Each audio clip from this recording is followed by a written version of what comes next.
দেশ গঠন ও দেশের অখণ্ডতা রক্ষায় বাংলাদেশ নৌবাহিনীর আনুষ্ঠানিক যাত্রা শুরু হয় ১৯৭১ সালে স্বাধীনতা যুদ্ধের সময়। কিছু সংখ্যক নাবিক ও তরুণ মুক্তিযোদ্ধাদের সমন্বয়ে গড়ে তোলা নৌ কমান্ডো দল এবং মাত্র ২টি গানবোট পদ্মা ও পলাশের প্রত্যক্ষ অংশগ্রহণ এবং তাদের দ্বারা পরিচালিত অপারেশনসমূহ বাংলাদেশের স্বাধীনতা অর্জনকে ত্বরান্বিত করেছিল। কালের পরিক্রমায় দূরদর্শিতা ও ঐকান্তিক প্রচেষ্টায় ত্রিমাত্রিক নৌবাহিনীতে পরিণত হয় বাংলাদেশ নৌবাহিনী।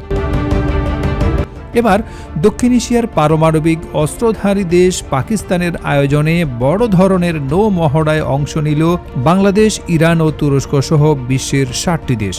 দেশটির প্রধান বন্দরনগরী করাচির কাছে আরব সাগরের উত্তরে অনুষ্ঠিত এই মহড়া চলবে ৫ দিন ধরে।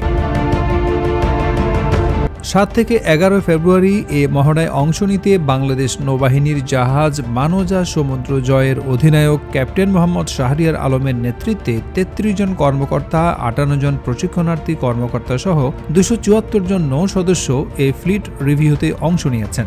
বাংলাদেশ নৌবাহিনী বন্ধুপ্রতিম দেশগুলোর সঙ্গে নিয়মিত বিভিন্ন আন্তর্জাতিক মহড়া, প্রশিক্ষণ এবং যৌথ অভিযান পরিচালনার মাধ্যমে আঞ্চলিক সংহতির প্রতীক হিসেবে প্রতিষ্ঠিত হয়েছে।